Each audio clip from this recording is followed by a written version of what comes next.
Heartbreak in Tokyo as Indian were 2 goals ahead at the end of second quarter. However, a dazzling performance by the Indian women equalized the match at about half-time, with each team scoring 3 goals.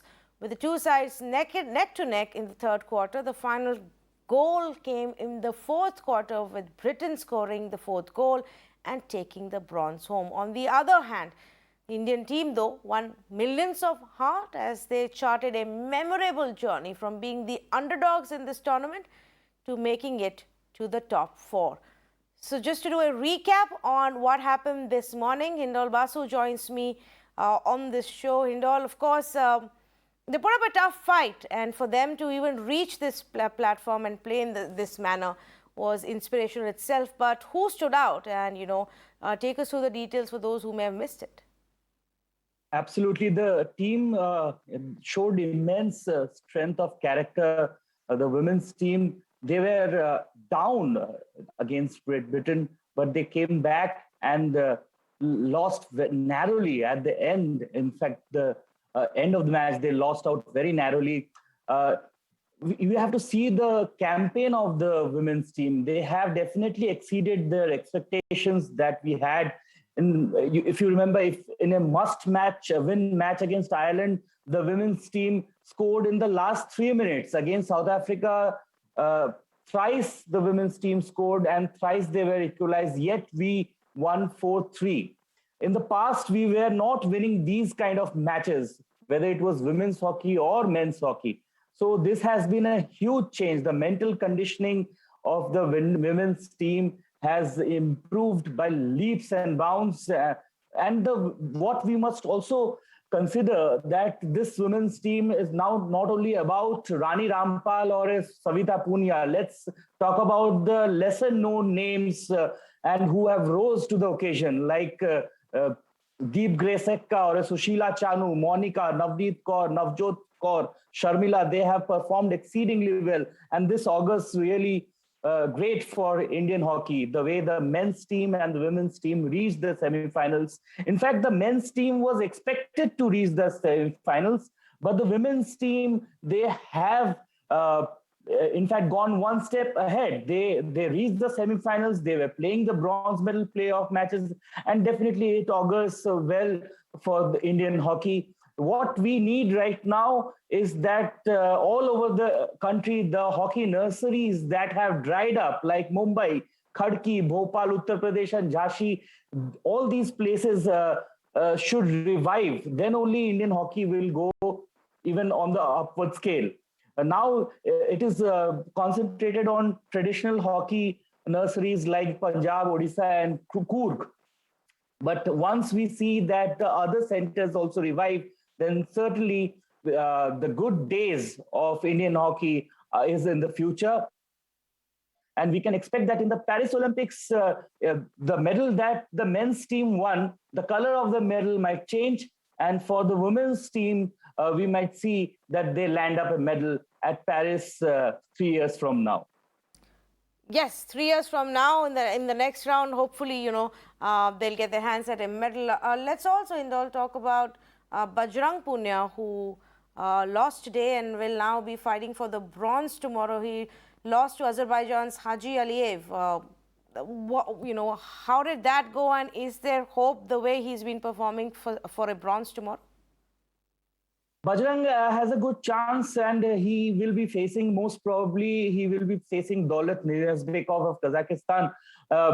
He had defeated Niyazbekov earlier this year, but he lost in the World Championships. He lost to Niyazbekov.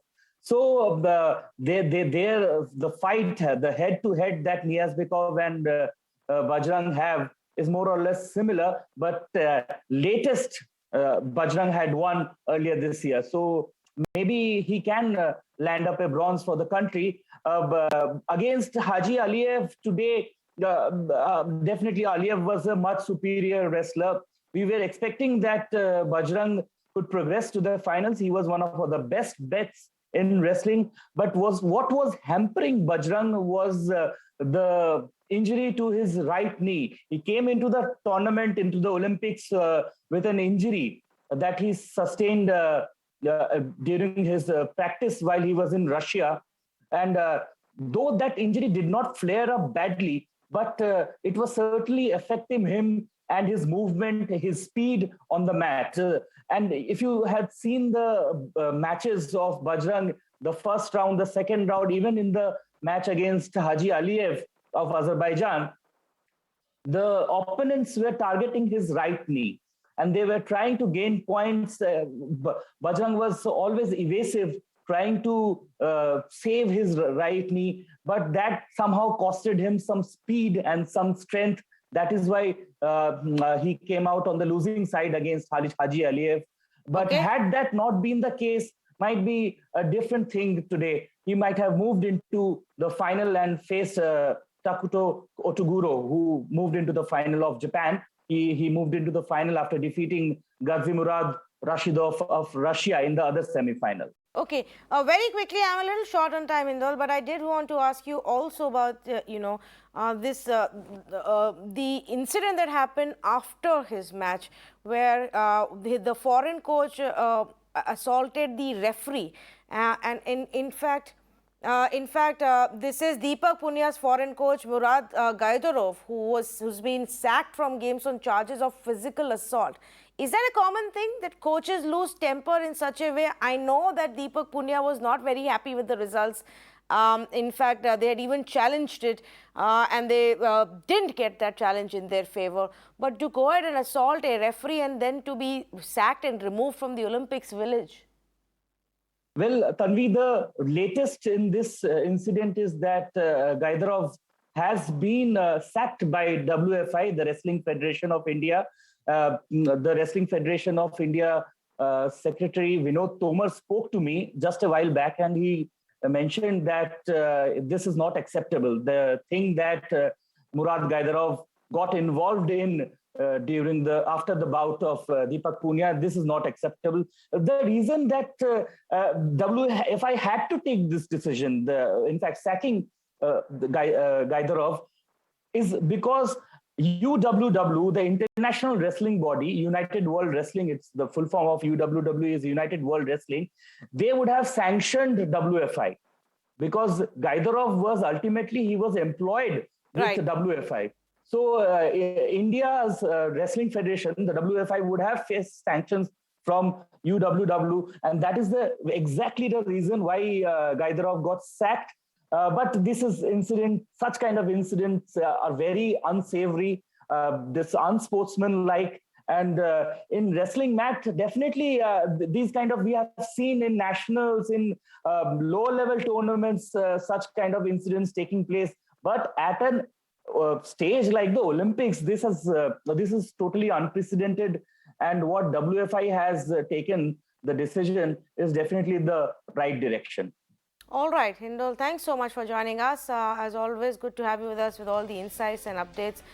So this is what's happened today, on the day of Olympics for India at least, and we'll of course keep you updated as and when more happens. One thing to point out as well, Aditi Ashok is placed very well as well in the round of golf at the end of today. But of course, now we need to see what happens tomorrow, and if it's going to be a rainy day, then they may go into a reserve day of play on Sunday. But as of now, she is poised very well in a good position to get a medal. So we'll be watching out for that youngster as well.